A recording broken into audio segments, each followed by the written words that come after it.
Good morning, I'm Bob Jacober, a long-term member here. Coffee, toast, dawn, sunburst, and me. I'm up to see what the world brings to me. Each new day brings opportunity to me. Do I use it well or just be happy with whatever comes to me? Perhaps I can do something nice for a friend while the world jumps around in a hostile trend. As we meet each other with love all around, it helps us keep both feet on the ground and become our best, both you and me, and contribute to each other here and society. Thank you, Bob.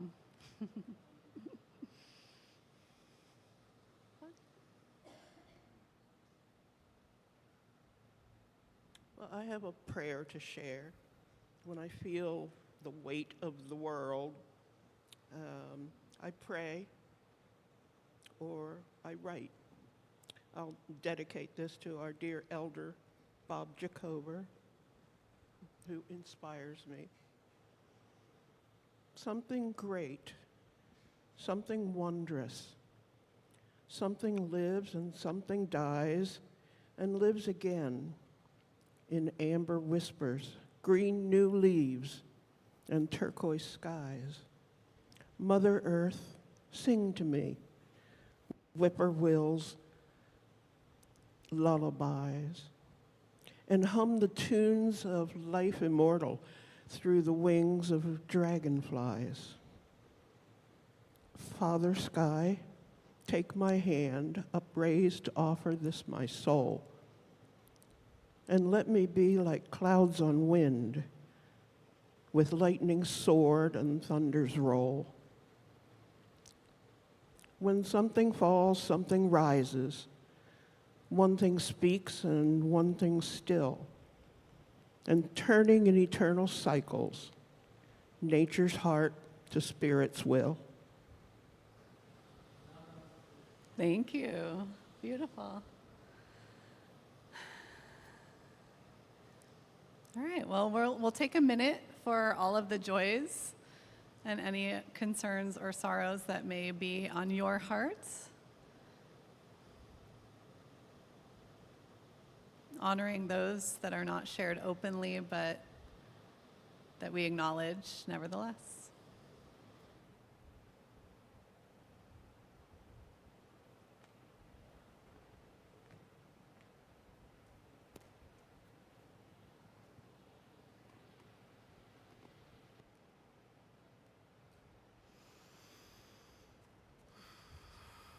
All right.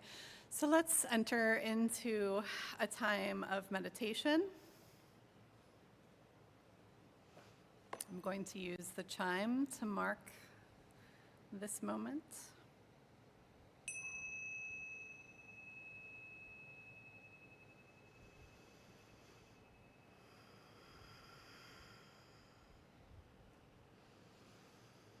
I invite you to take a breath. Feel your body in the chair. Feel the ground beneath your feet. This is a moment to pause, to reflect, and to listen inward.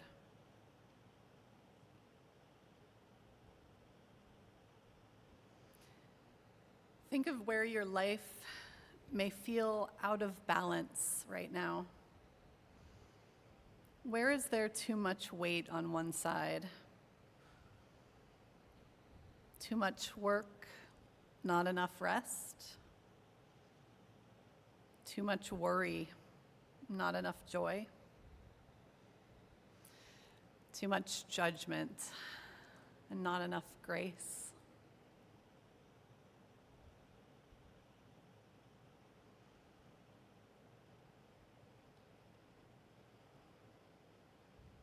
Now imagine what balance might look like.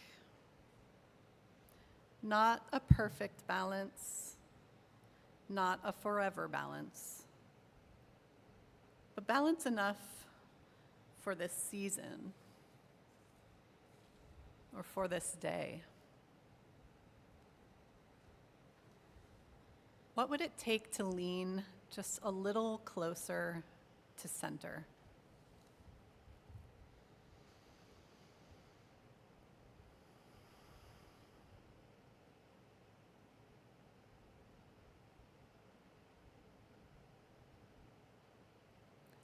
Now think of where there is repair that needs doing. Is there someone you have hurt? Someone who has hurt you?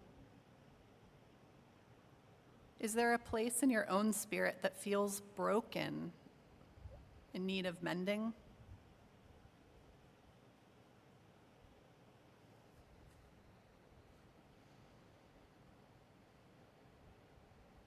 What small step toward repair could you take this week? What would it feel like to return? To return to yourself, to return to love, to return to community.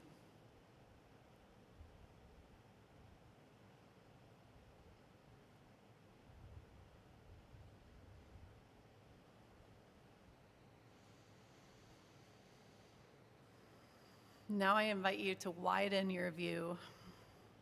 What would it mean if we as a community chose balance and repair?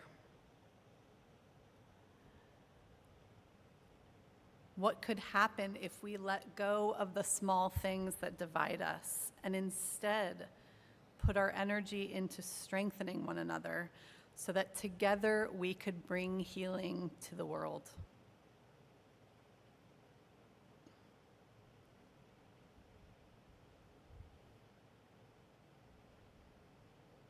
Let's carry those questions with us into the days ahead. May they guide us, ground us, and remind us that balance is possible. Repair is always within reach, and that we are stronger together.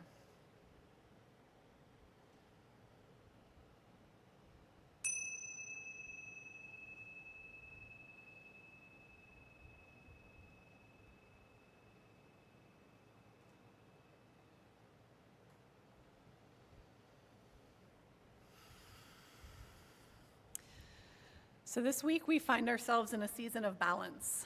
The fall equinox arrives, one of the two moments in the year where light and darkness stand in equal measure. For just a breath, the earth seems to pause, reminding us that balance is not just a human idea, it's a reality woven into the fabric of creation itself. And for our Jewish siblings and neighbors, this season is also sacred, the days of awe. Rosh Hashanah coming up this week, and Yom Kippur, the Day of Atonement, is approaching. Together, these holy days invite reflection for all of us, a time to take stock of the year past, to recognize what has been broken, to seek repair, and to set intentions for the year to come. Even for those of us who are not Jewish, the rhythm of these holidays has something to teach. They remind us that balance does not come without truth-telling. That healing requires courage. That moving forward with integrity means pausing, noticing the impact our life has had on others, and committing again to the work of love.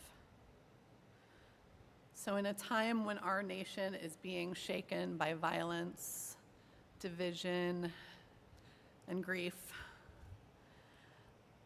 I cannot help but hear the message that we need balance. We need truth, and we need healing. So let's linger first with the equinox. It's easy for us to think of balance as a destination, something to reach and then hold onto forever. But the equinox teaches us otherwise. The balance of light and dark lasts only a moment. The next day, the scales tip again. Balance is fleeting, and it's dynamic. That's true in our lives, isn't it? No one achieves balance once and for all. It's something that we move towards, we lose, and we seek again. Balance is not permanent, it is a practice. Right now, our society can feel profoundly out of balance. Too much power in too few hands, too much shouting and too little listening, too much despair and too little hope. But the earth, in its quiet turning, insists that imbalance is not the whole story. Light and dark do meet. Balance is possible, even if only for a season or if only for a breath. What if our communities practiced that? What if our faith communities were the places where balance could be glimpsed again and again, between the voices of the young and the wisdom of the elders, between grief and joy, between individual freedom and collective responsibility? Balance is fragile, but it's possible, and that is good news. Let's turn to repair. So in the Jewish tradition, the High Holy Days are not only about a new beginning, but about the honest work required for that new beginning. They are about acknowledging what has been broken, seeking forgiveness, and making repair. The Hebrew word for this work is teshuvah, which means returning. Returning to your best self, returning to community, and returning to what is good and true. It's not easy work. Repair requires honesty, and a lot of us do not want to be honest with ourselves or others. Repair requires humility. Repair requires us to see where we have harmed others and to face the uncomfortable truth that we have fallen short. And yet, it is profoundly hopeful work, because repair is always possible. Because brokenness is never the end of the story, and a return is always within reach. Think of how different our world could be if once a year our entire nation paused, not to argue, not to posture about who's right, but to admit our wrongs, ask forgiveness, and to try again. Imagine if every year we built into our lives a practice of repair, personal repair, relational repair, communal repair. What kind of balance would that make? So here we are, holding both balance and repair. The earth teaches us that balance is possible, not an end goal that we seek, but a moment-by-moment practice. The Jewish holy days remind us that repair makes balance real, and our Unitarian Universalist tradition calls us to embody both of these right now. So this, I know, you know, is the work that the world needs right now. The world may not know it yet. The folks out there in Miami may not know it yet, but our world needs more communities like ours. It needs a faith that affirms the worth and dignity of every person, even when the world insists that some lives matter less. It needs a faith that centers compassion and justice, even when cruelty is the loudest. It needs a faith that is not afraid of difference, but that sees difference as the very ground of our strength. But here's the truth. We cannot offer the world what we do not practice ourselves. If we want to bring balance to our community, we must practice balance here. Between our many perspectives, between our desires and our responsibilities, between our weariness and our hope. If we want to offer repair to a hurting world, we must practice repair here in our own lives, speaking honestly, forgiving generously, and starting again when we falter. So the equinox tells us that light and dark can meet in equal measure. The high holy days remind us that brokenness can always be repaired. And our UU faith tells us that love can hold it all. So let's strengthen ourselves, not for our own comfort, but so that we can serve others. Let us be the place where all are welcome. Let us be the people who center love when many center fear. Let us be the ones who spread hope, not in shallow cheerfulness, but in deep resilience. The hope that comes from knowing that every act of kindness is a seed of justice. Every gesture of welcome is a spark of light. And here's our challenge. If we are to be that kind of people, we must stop wasting our energy fighting with those who matter most to us: our families, our friends, our colleagues, and even each other here. Because the truth is, there are always going to be little things that we can disagree about. How to run a meeting, how to organize a program, how to word a statement, which tradition to draw on, which hymn to sing, what paint color should we use in the Emerson room, or how should the reredos look? And sure, those things matter a little. But they're not why we're here. They are not what the world is crying out for. The world doesn't need us to bicker over the details when we know we agree on the really big picture. The world needs us to stand as one voice for love.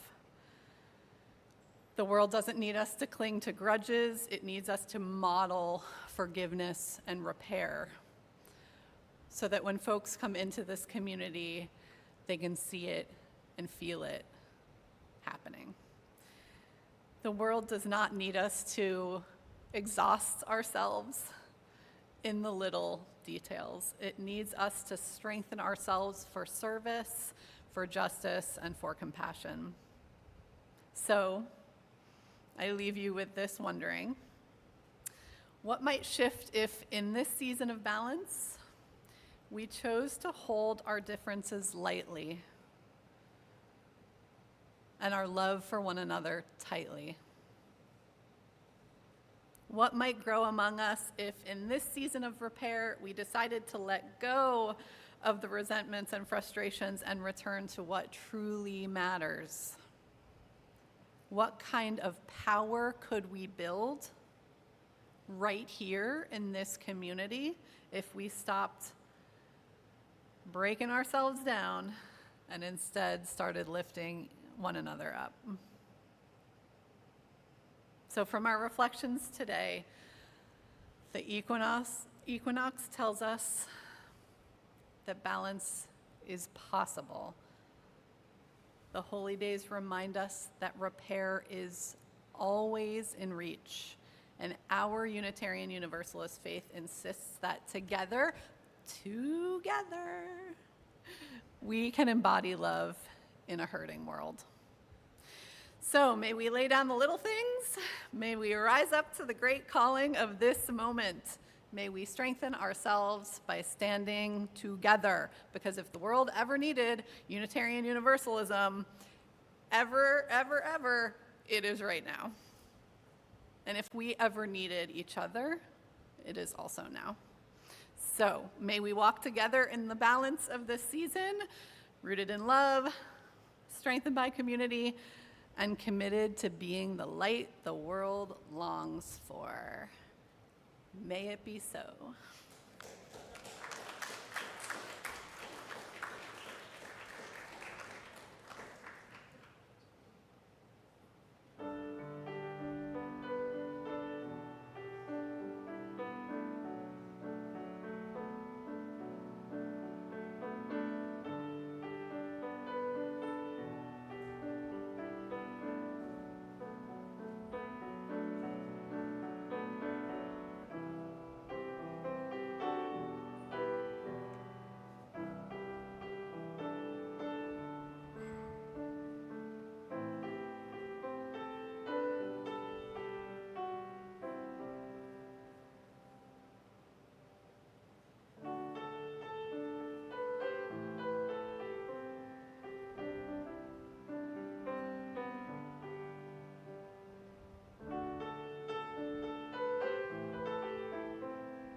Please rise in body and/or spirit and join together for the closing hymn number 131, Love Will Guide Us. The words will be projected on the screen, and once again, I will rely upon your beautiful singing voices to get us through this one.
Well done, everybody. Let's make an offering to UU Miami to help us grow more generous in spirit and action. The offering that we give each Sunday isn't just a stale habit, it's an opportunity to recommit to this place and to this community. You can donate by scanning the QR code on the screen, or if you're present with us in the sanctuary, you can put your offering in the basket. Many Unitarian Universalist congregations enjoy the special tradition of sharing half of each Sunday's collection with a local community organization. The UU Miami Social Justice Committee carefully selects partners to reflect our shared values and crucial concerns. From July through September, UU Miami will split the plate with Safe Schools South Florida. Your offering supports Safe Schools South Florida's mission to create safer schools where all students can learn and thrive regardless of their sexual orientation, gender identity, gender expression, or that of their parents or guardians. Let us give now to sustain and strengthen this place and the work we do in the world.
Announcements and gratitudes.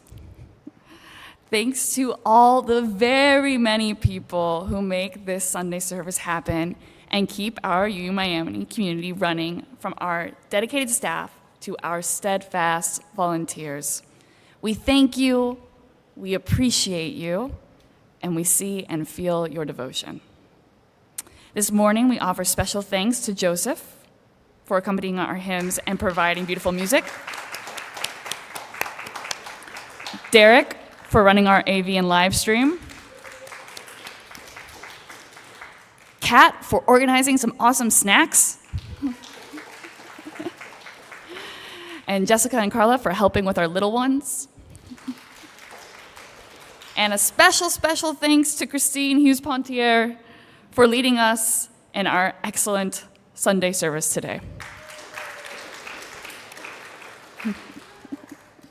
And thanks to all of you here and online for joining us this morning.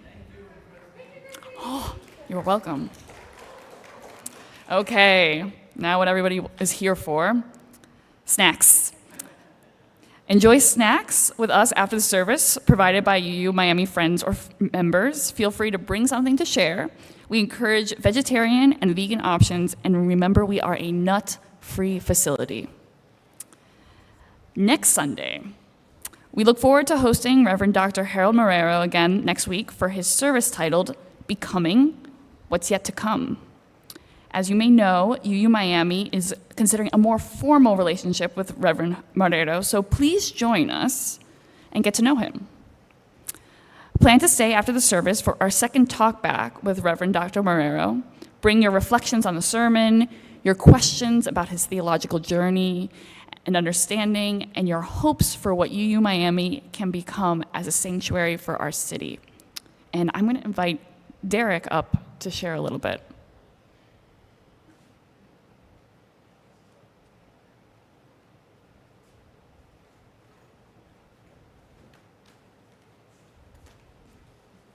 Hi. Thank you. Yeah, so this is sort of random, but the prelude this morning, Koya Niskatsi, I don't know how many of you might be familiar with that piece or the movie that it's from. I just discovered this movie this year. I'm gonna try this, keep this short because me talking about movies can go on forever. But it's a documentary with no words. It's just like footage of different like nature juxtaposed with technology and how Koya Niskatsi is Hopi for life out of balance, which, goes with the theme today, right? I just wanted to, Christine actually asked me to come up here and gush about this movie to you and recommend it. It's on Tubi, which is free. It has ads, but you can watch it for free. It's an amazing, I just discovered it this year, and it's already one of my favorite films I've ever seen. I've watched it 5 times so far this year, and I'm probably gonna watch it more. So can't recommend it highly enough. Go check it out. Especially if you're like an environmentalist. Oh my God, you gotta see this movie. Koya Niskatsi. Yeah, I'll write it down because it's like hard to spell and hard to find. But yeah, definitely check it out.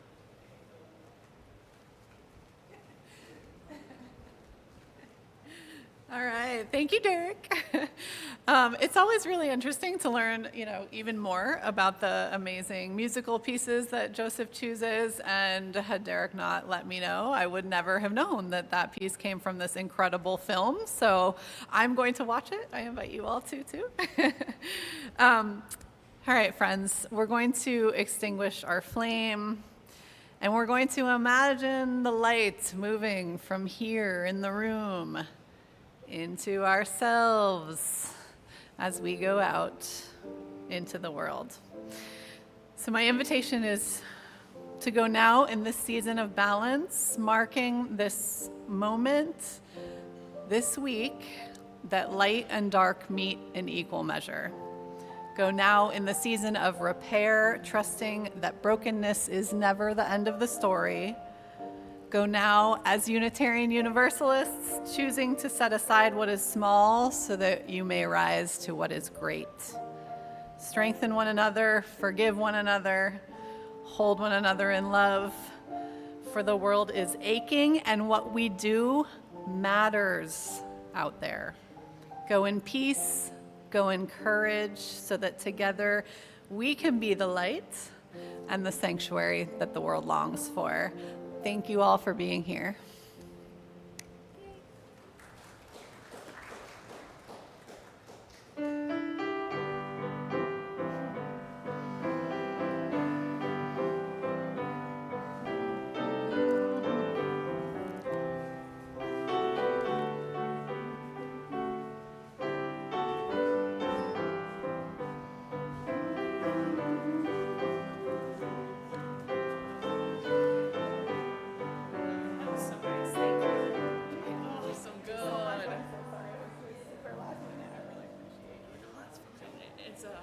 It's good practice. It was like, man, I think in the future time I'm gonna try to like, as you get more comfortable, like stop reading as much, just kind of ad lib, make it as your own. So I like it. I don't know. I was thinking, I guess like a goal for myself to like try and go and do it more. And so little steps. Power of the Christine. Yeah, exactly.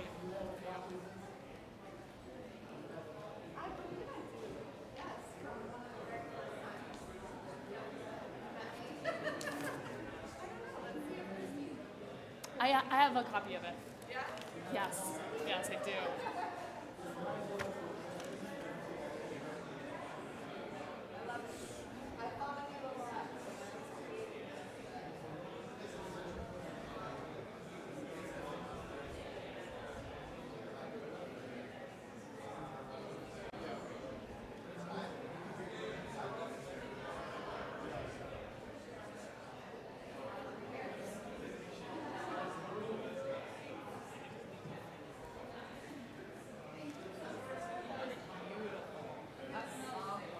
Oh my God, right?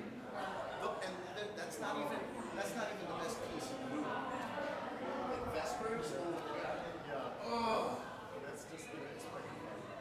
It's like a visual symphony. It's just so amazing.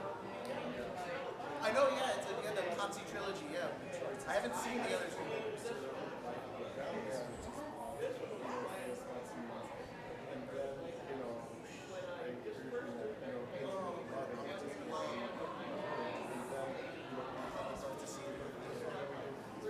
I can imagine.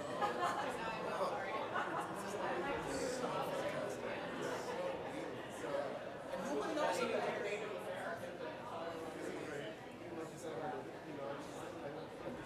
Yeah, Hopi blessings. Yeah, man. Oh, man, that's great.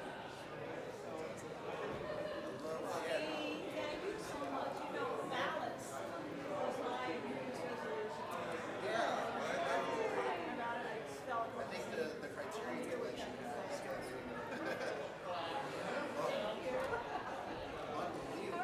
And like the movie like becomes one with the music by the end of it. That cars moving and all that stuff, and the music is like, oh God, it's so beautiful. Yes, it sure does. With no words. No words in the whole movie. Right? Except for the Hopi. Yeah.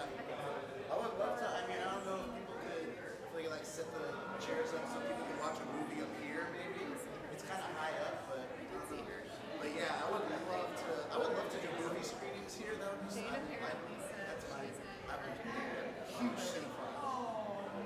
So she said she would help like to be here. Like popcorn theology. That's like. Yeah. That's a thing. That's the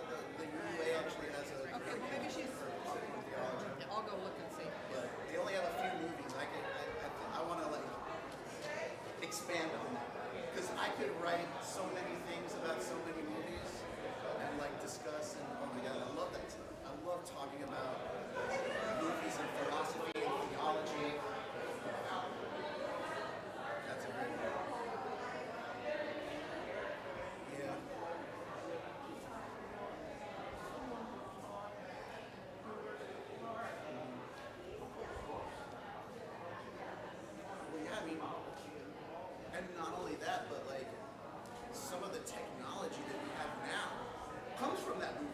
Like, it was that science fiction like pushes innovation in sometimes, you know. Like, I actually read the book too, yeah, and like it's really interesting to read the book because what happened was Arthur C. Clarke and Stanley Kubrick were making the book and the film together, and then had divergent ideas about where it should go. So Arthur C. Clarke wrote the book, Stanley Kubrick made the movie, and they're both incredible.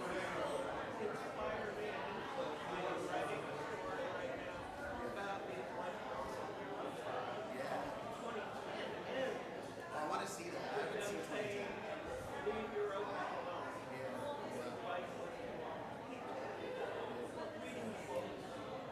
Right. Yeah, of course. It always is. Yeah. Totally. Right. Yeah, totally. It's crazy. Like you see that like in the book and in the movie too. They have like iPads in 1967. It's like, oh, somebody saw that and was like, hey, that's a good idea. Let's figure out how to do it. That's crazy how, yeah. That's something that. Right, exactly. Yeah, I would love to study more about how, because I know a little bit about how much science fiction has driven innovation, but I would love to read more about it, like really get into it about like how that happens and what happened and things like that. It's fascinating.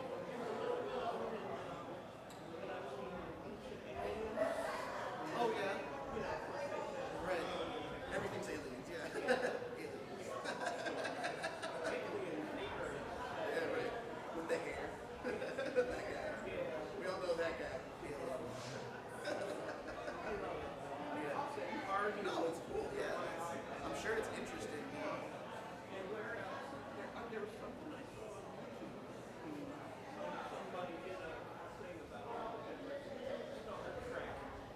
Yeah.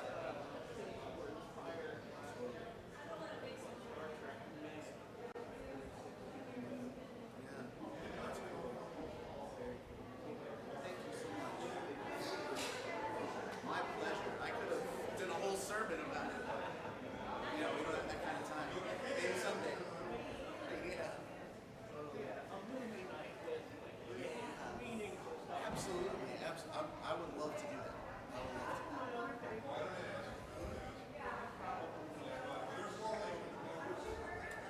I haven't actually seen Harold and Kumar, but I know of it. I know, yeah. I'm aware of it. That's somebody I know directed that I've seen other movies by. And I can't remember who it is. Yeah.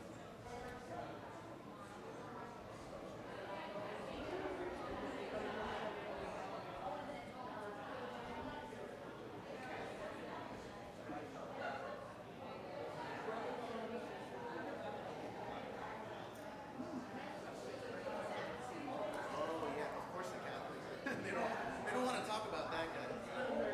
Pope Francis was like, "Fuck you, we're gonna talk about it. We're gonna talk about being kind to animals and being a socialist." Totally. Yeah, right. But see, it's the South American bishops now. They got control now. So I'm surprised we have an American pope now, but he's cool. Of course. Yeah, he's great. He's great.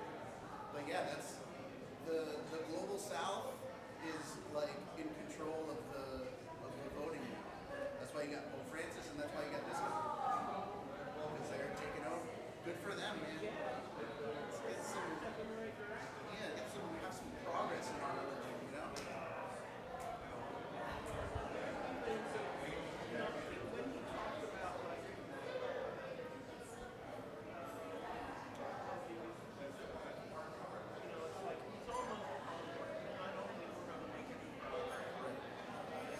He wasn't perfect, right? But I mean, for a pope, especially considering who he followed, like night and day, much better.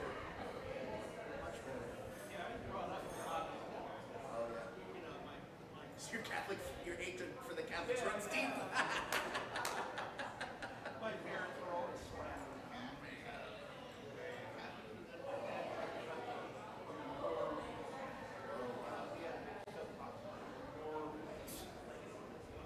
Look at all the Mormons. They're not even like, they're so tiny. Like, no one cares about them.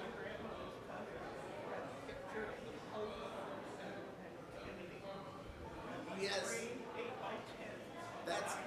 That's every Cuban household. No. Right. Every Catholic household had that. Had the Pope and Kennedy. Yeah.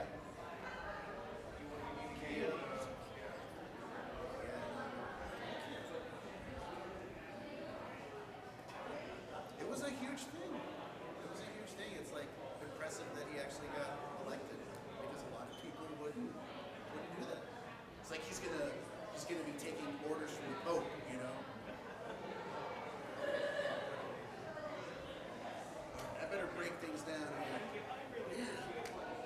Oh, thank you so much. I feel that feels good, especially today because I forgot to hit stream. And they missed Koyanis Katsi. It was, oh no. But luckily, I recorded it on my phone. And I literally uploaded it to YouTube during the service and sent them the links like, here, you have to see this. I'm going to talk about it in a second. I hope so, yeah. I could do a whole service about Koyanis Katsi.